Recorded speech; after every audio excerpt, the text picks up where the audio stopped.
끝자락 신앙이라는 제목으로 하나님 말씀 같이 나누겠습니다. 레위기 15장에 보면 여자와 남자들에 있어서 유출병에 대한 규례를 특별히 규정하고 있는데요. 유출병이라고 하는 것은 몸에서 남자와 여자에 있어서 유출병의 규례가 조금 다르기는 합니다.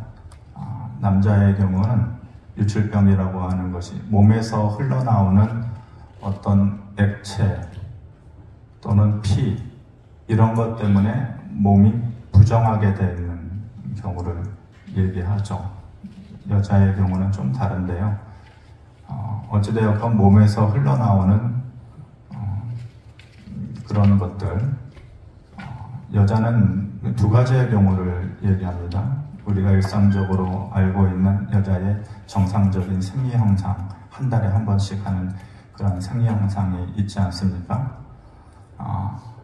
그럼에도 불구하고 그런 일 때문에 부정하다, 피를 흘리는 것 때문에 부정하다 이렇게 얘기하고, 또 하나는 그렇게 정상적으로 며칠을 피를 흘리고 그 피가 멈추지 않는 거, 일정 기간 동안에 피가 멈추지 않아서 계속해서 피가 나는 것을 이제는 그것을 유출병이라고 부르지 않고 혈루증이다. 그 당시에는 그것을 혈루증이다 이렇게 부릅니다. 만성적으로 자궁에서 피가 흘러나오는 거. 요즘 현대의학으로 보면은 질병이죠. 그래서 그런 질병은 치료를 해야 되는 것이잖아요.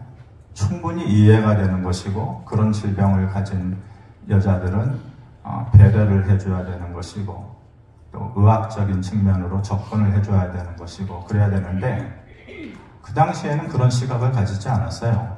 그래서 이것이 질병이라는 차원으로 접근을 하는 것이 아니라, 이 여자가 계속해서 피를 흘리는 것은 뭔가 죄를 지었기 때문에 그런 것이다. 이것이 질병적인 차원이 아니라 죄적인 측면이 있는 것이다 라고 생각했기 때문에 이 여자가 며칠 동안에 피를 흘리는 것도 부정한 것인데, 이 피가 멈추지 않고 계속 흘리는 것은 부정의 측면을 뛰어넘어서 더 심각한 죄의 측면이 있는 것이다.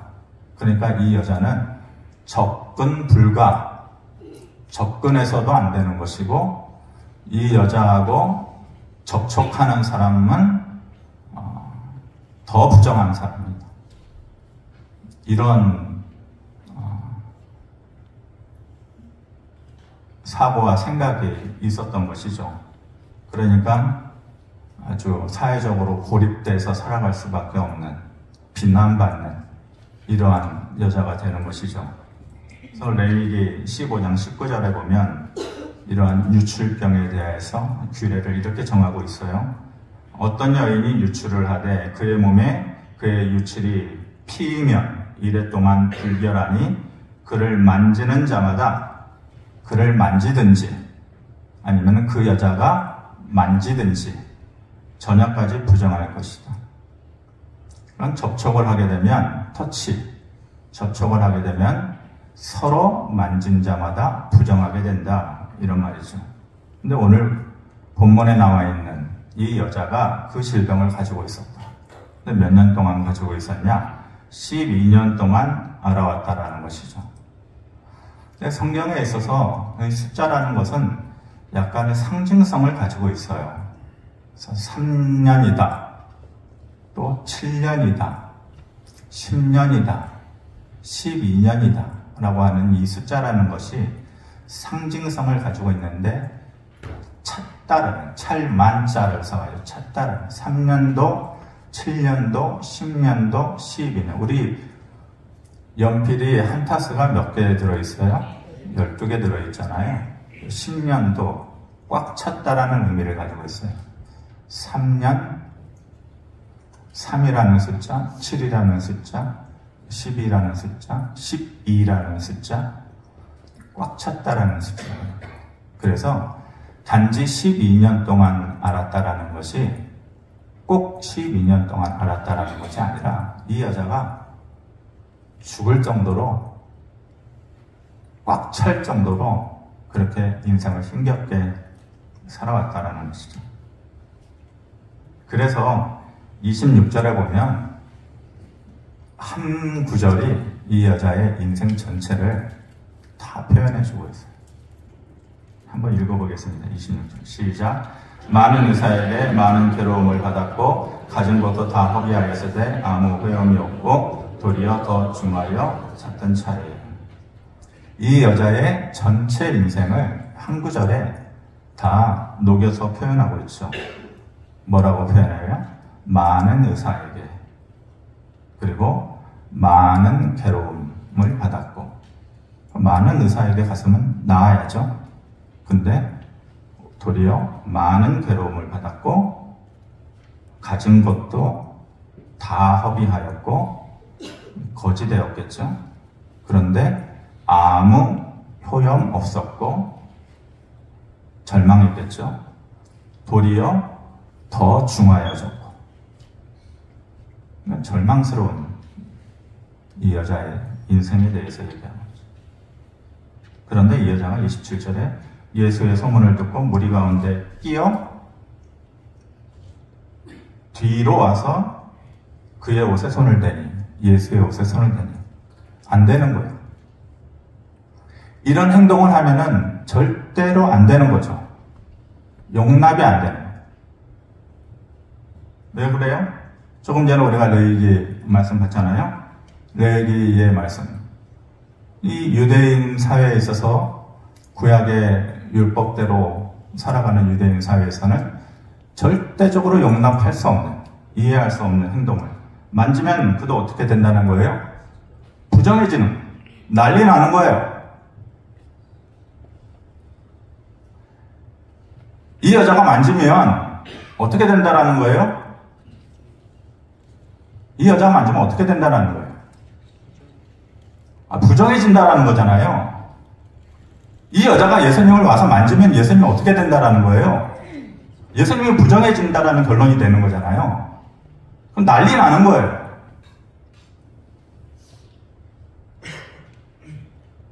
절대로 이 여자가 해서는 안 되는 거예요. 큰일 나는 거예요. 상식이 있는 여자라면, 유대의 율법을 알고 있는 여자라면 당연히 알고 있겠죠. 이걸 모르겠어요?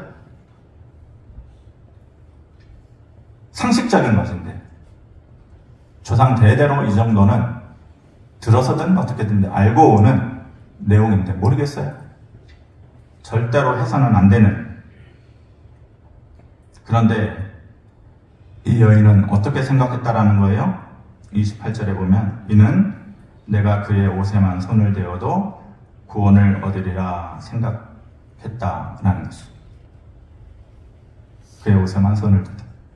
근데 마태복음 9장에 보면은 조금 다르게 표현하고 있는데 그의 옷의 끝자락을 만졌다는 거예요. 오늘 제목이 뭐예요? 끝자락 신앙. 끝자락 신앙이라는 말을 누가 쓴 사람은 없을 거예요. 마태복음 9장에는 요를 옷의 끝자락을 만졌다 이렇게 표현하고 있어요. 옷의 끝자락이 이거 아니에요? 옷의 끝자락 이게 이 여자는 옷의 끝자락을 만질 수밖에 없는 그런 형편의 여인이죠. 옷의 끝자락에 무슨 능력이 있나요? 이게 옷의 끝자락이 이 섬유질, 이 옷의 끝자락이. 근데 이 여인은 그 옷의 끝자락에만 만져도 내가 예수님을 만지면은 예수님이 부정하게 될 거다라고 하는 그런 염려와 근심이 아니라 그 옷의 끝자락을 통해서라도 예수님의 거룩함과 예수님의 빛이 그 옷의 끝자락을 통해서 나의 어둠을 물리치고 내 질병과 아픔을 고치실 것이다 라고 하는 그런 믿음이 있었더라. 근데 여러분 아멘 안 하실 줄 알았어요. 저는 저와 여러분들은 그런 믿음입니까? 근데 이 여자는 그때에 그런 믿음이 있었더라. 옷의 끝자락을 통해서 옷의 끝과 이 여자가 옷의 끝자락을 이렇게 잡지는 않았을 것 같아요. 옷의 끝자락을 이 여인의 손끝으로, 제 생각이죠. 옷의 끝자락과 이 여인의 손끝, 파르르 떨리는 이 여인의 손끝을 통해서 예수님의 능력이 빛으로 와서 나의 어둠으로 들어와서 나를 고치실 것이다. 나는 그런 믿음이 있었다라는 거죠. 나는 어둠인데, 부정하고 불결한 여인인데, 원래대로 하면은 내가 저분을 만지면은 저분이 부정하게 된다 라고 하는 것이 기존의 상식인데, 그게 아니고 옷의 끝을 통해서 빛이 나에게 들어올 것이다 라는 그러한 믿음이 있었다라는 것이죠. 근데 원래 속마음은 그게 아니었겠죠. 원래는 와락하고 손을 붙잡고 싶었겠죠. 와락하고. 근데 자기가 부정한 사람이니까 죄스러운 마음에 그렇게는 못했겠죠. 죄스러워서. 손은 못 잡아도 이 옷의 끝자락이 아니라 옷이라도 그냥 한 움큼 꽉 붙잡고 싶었겠죠. 근데 그것도 못하겠는 것이 이 사람들 눈치 보여서 그것도 못하겠는 거겠죠. 그래서 이 여자가 할 수 있는 것이라고는 아무도 눈치 못 채게 뒤로 슬그머니 가가지고 옷의 끝자락을 아무도 눈치 못 채게, 예수님도 눈치 못 채게, 사람들도 눈치 못 채게, 나만 알게 옷의 끝자락을 그 여인의 손끝으로 살짝 잡는, 그것만이 이 여인이 할 수 있는 것이었을 거예요. 근데 그거를 예수님만이 느낄 수 있는 거죠. 아무도 모르는 줄 알았는데 그 예수님만이 옷 끝과 여인의 그 손끝의 그 느낌, 그 만나는 그 느낌, 그 손끝에 파르르 떨리는 그 슬픔, 그 간절함, 그 아픔을 사람들이 많이 몰려들어서 와 하고 소리 지르고 예수가 간다 라고 그 소리 지르는 그 상황 가운데에서 그 여인의 그 가녀린 그 손끝에 파르르 떨리는 그 느낌, 그 작은 느낌을 예수님께서 몰랐을까요? 예수님께서 그걸 느끼신 거예요.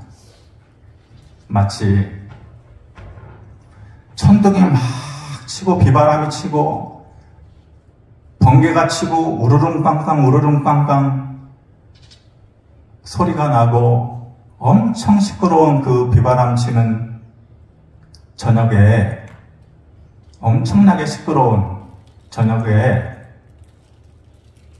중저음으로 울리는 첼로 소리가 탁 나면 그 소리가 그 비바람 치는 저녁 시간에 그 엄청난 소리를 뚫고 하고 첼로 소리가 뚫고 나와서 소리가 들리는 것처럼 그 수많은 사람들의 환호 소리에서 그 가녀린 여인의 슬픈 떨리는 손끝과 예수님의 옷끝의 만남이 느껴지는 것이죠. 예수님께서 그것을 캐치하십니다. 그래서 예수님께서 34절에 뭐라고 하셔요? 예수께서 이르시되 딸아 내 믿음이 너를 구원하였으니 평안히 가라. 내 병에서 놓여 건강할지어다. 말씀하십니다. 예수님은 아신 거예요. 사람들은 너가 만지면 부정해지는데 왜 그랬어? 이게 아니고 저분을 통해서 옷끝을 통해서 내가 나을 거야 라는 그 믿음이 있다라는 것을 그 여인과 예수님은 같은 생각을 하고 있는 거죠. 그래서 예수님은 그걸 아신 거예요. 그래서 너의 믿음이 너를 구원하였다. 마태복음 9장에 표현하고 있는 것이 그래서 그 The edge of crook 이렇게 표현해요. 크로크라는 것이 망토를 얘기해요. 망토. 그 당시에 예수님께서 그 성화 같은 데 보면은 빨간 겉옷에다가 빨간색으로 망토를 길게 이렇게 늘어뜨리고 입으시거든요. 그래서 이 크로크라는 것이 망토를 얘기해요. 크로크. The 엣지라는 것은 우리 보통 흔히 잘 쓰잖아요. 끄트머리를 얘기해요. 끄트머리. 그래서 망토의 끝자락. 마태복음 9장은 그래서 The edge of crook라고 해요. 그래서 제가 끝자락 신앙이 이게 아닌가. 연상되는 장면이 있어요. 낭떠러지에 사람이 떨어지려고 할 때에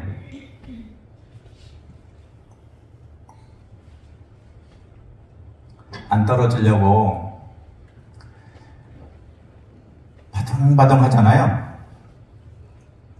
처음에는 두 손으로 낭떠러지 그 절벽 끝을 딱 잡고서 매달리다가 조금씩 힘이 풀리다 보면은 손 3마디로 붙잡고 있다가 손가락 2마디로 붙잡고 있다가 나중에는 손가락 끝으로 파르르 떨면서 손가락 끄트머리로 붙잡고 있잖아요. 손가락 끄트머리로 파르르 떨리고 있으면서 손가락 끝으로 끝까지 붙잡고 있잖아요. 근데 결코 힘있어 보이는 모습은 아니죠. 파르르 떨리는 모습이 그 절박한 모습이잖아요. 강한 모습은 아니죠. 강하지 않고 힘있어 보이지 않잖아요. 근데 그 마지막 그 모습이 얼마나 절박하고 얼마나 간절해요. 끝자락에 있는 그 모습이 바로 이 모습과 같은 것이죠. 옷의 끝자락을 찾는.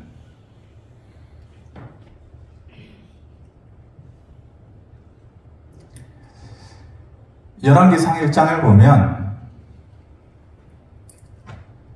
다윗의 죽음으로 죽을 때가 됐다. 나이가 들어서.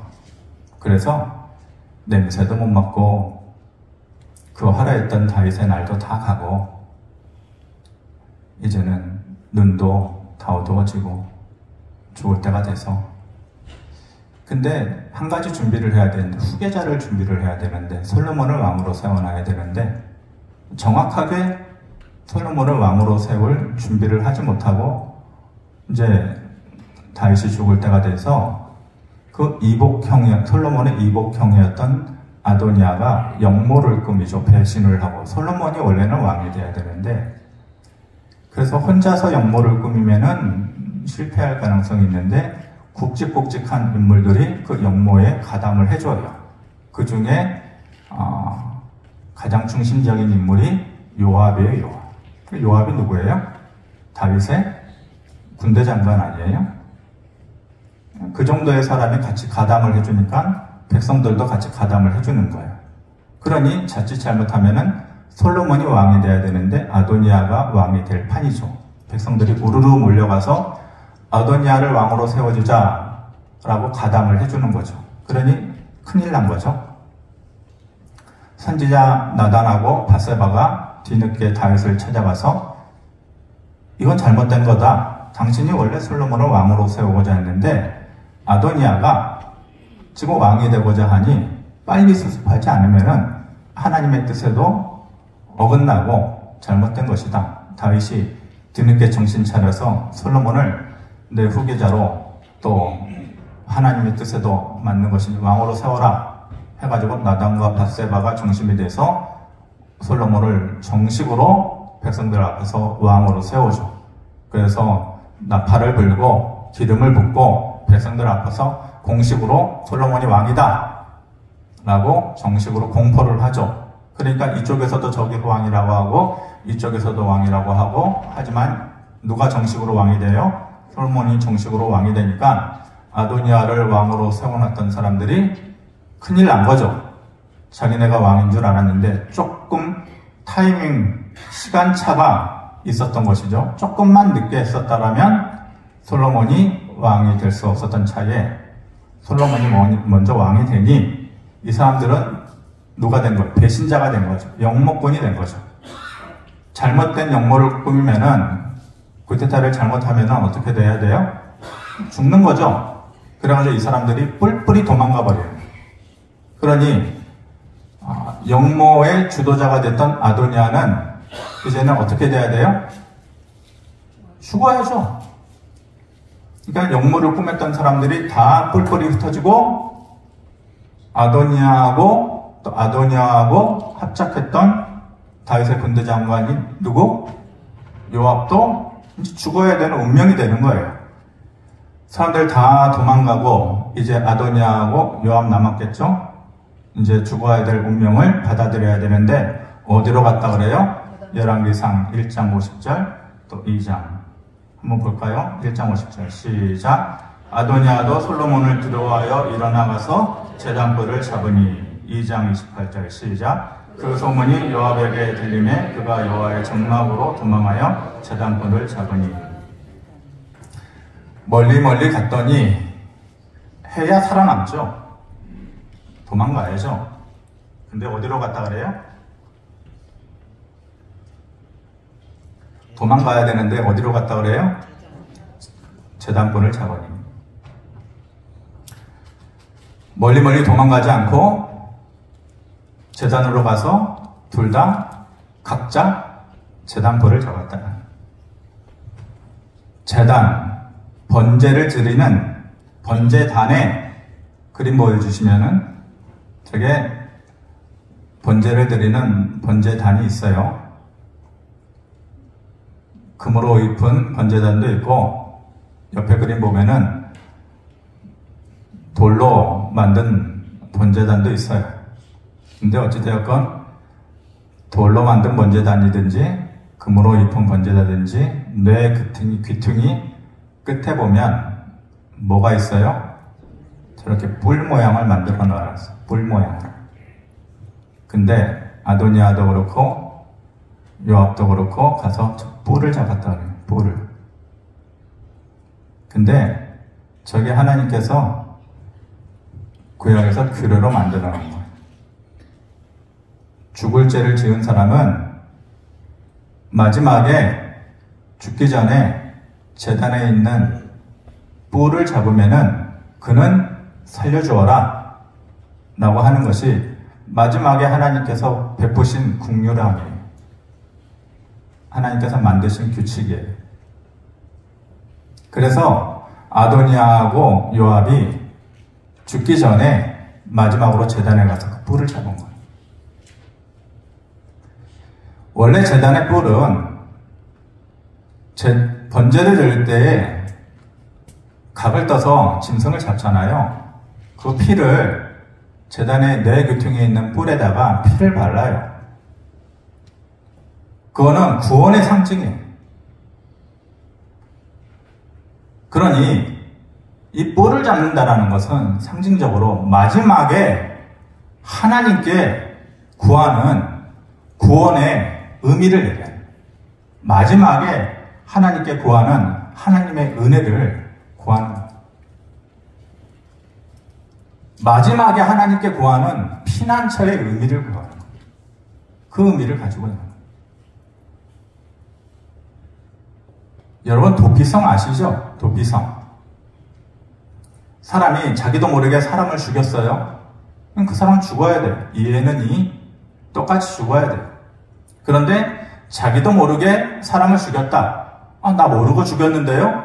억울하잖아요. 그럼 그 사람은 요단강을 중심으로 요단강 동편에 3개, 서편에 3개, 도피성이 있어요. 강남에 3개, 강북에 3개. 그러면은 죽어라 하고 도피성으로 달려서 도피성 안으로 피해서 들어가면 그 사람은 살려줘야 돼요. 일부러 죽인 사람 말고 자기도 모르게 죽여서 억울하면 도피성까지만 들어가면 그 사람은 죽이면 안 돼요. 살려줘야 돼요.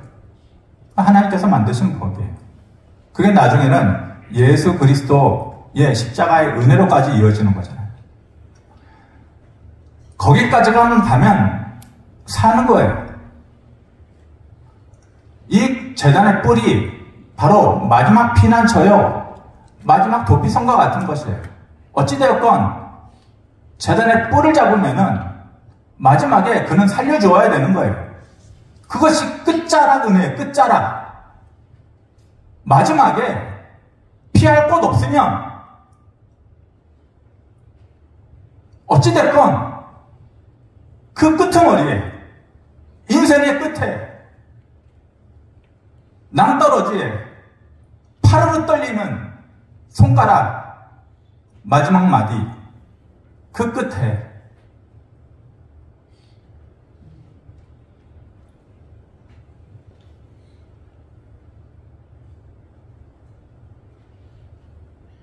그 여인이 절박함으로 손가락 끝으로 잡았던 예수 그리스도의 그 옷자락 끝,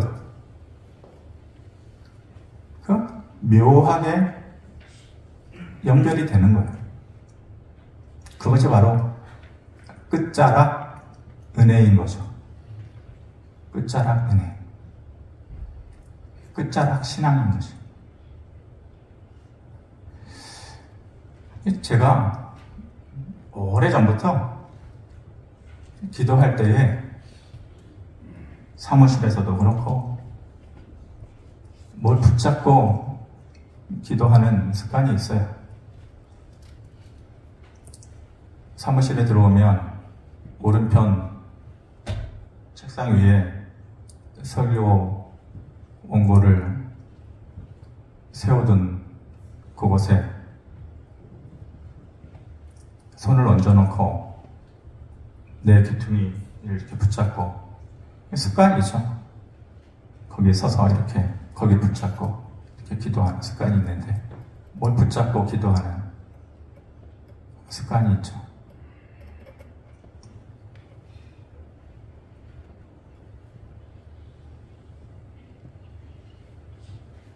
근데 그 습관은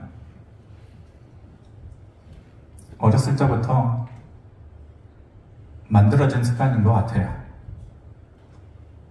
뭐 아시겠지만은 제가 항상 학교 가기 전에 교회를 들러서 학교 갔다 그랬잖아요. 교회 문이 닫혀 있으면은 교회 앞에 문 앞에 서서 닫혀 있는 교회 문고리를 잡고 기도하고 학교를 가고 늘 그랬다고 그랬잖아요. 문고리 잡고. 그러니까 그때는 창피한 거를 몰랐어요. 그 중학교, 고등학교 어린아이가 7시 즈음에 다들 직장 가고 일을 출근할 때에 뭐 30초? 1분까지도 아니었겠죠. 그 짧은 시간에 닫혀있는 문고리 잡고 기도하고 학교 가고 붙잡고.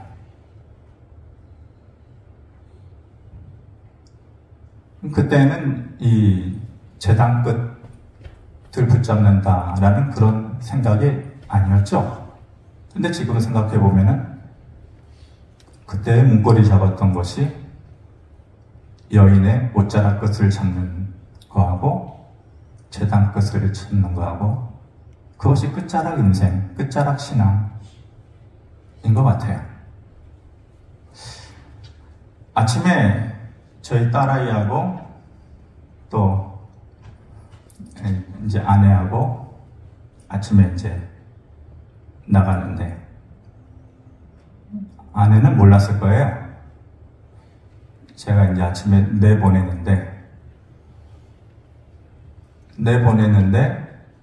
내보내고 나서 엘리베이터 내려보내고 나서 전화가 왔어요. 얘기 안 하니까 몰랐겠죠. 전화가 왔는데 제가 전화를 안 받았죠. 안 받은 게 아니라 못 받았죠. 급하게 전화가 왔는데 아침 시간에 바빴는데 전화를 안 받으니까 속 짜증났겠죠. 왜 빨리 안 받았냐고. 그러니까 그때는 설명을 안 했죠. 근데 이제 그때 내려보내고 나서 왜 그랬나 지금 얘기하는 거예요. 본인들은 몰랐겠죠. 항상 두 사람을 내보내고 현관문을 닫고서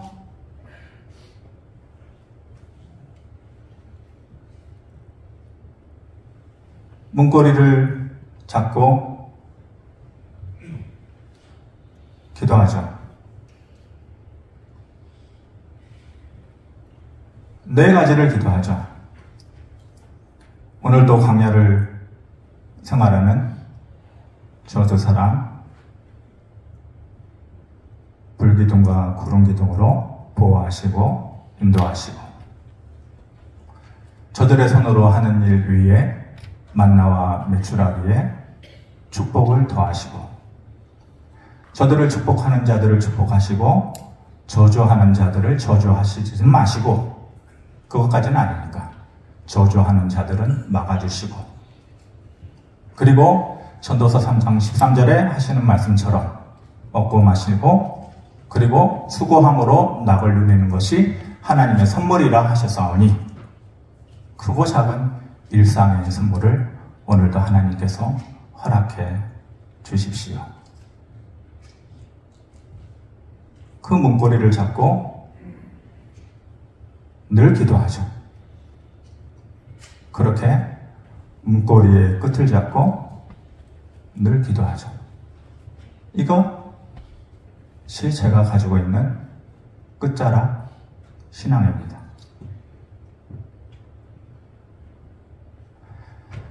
사람들은 힘들고 인생이 막막할 때에 뭐라고 얘기하죠? 지푸라기라도 잡는 심정으로 살아라 라고 얘기합니다. 그래, 지푸라기라도 잡고 살아야지. 나도 그렇게 산다. 너희도 그렇게 살아라. 저는 제가 목사로 살면서 가르치는 사람이다, 지도하는 사람이다 라고 지금까지 생각하면서 살았는데 살다 보니 그렇게 능력 있어 보이지도 않다라는 것을 최근에서야 깨닫고 별 볼 일 없다라는 것도 깨닫고 힘도 빠지고 그래서 가르칠 것도 없다 라는 것도 최근에서야 느끼고 근데 이거 생각해보니까 나쁘진 않은 것 같아요. 제가 하는 이 끝자락 신앙이라는 것이 나만 알고 지내는 것도 괜찮지만 지푸라기라도 붙잡고 사는 세상 사람들, 당신들은 지푸라기 붙잡고 사시오. 나는 문고리 잡고 살고, 어떤 사람들은 예수님의 옷자락 끝 붙잡고 살고, 각자 선택하면서 살면 되는 것 아니겠습니까? 끝자락 신앙으로 사는 것도 괜찮지 않겠어요?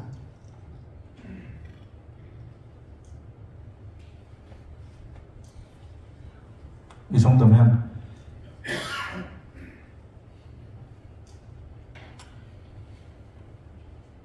괜찮죠? 기도하겠습니다.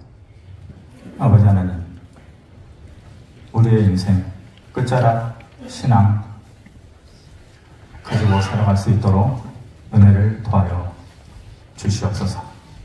감사드리며 예수 그리스도의 이름으로 기도하옵나이다.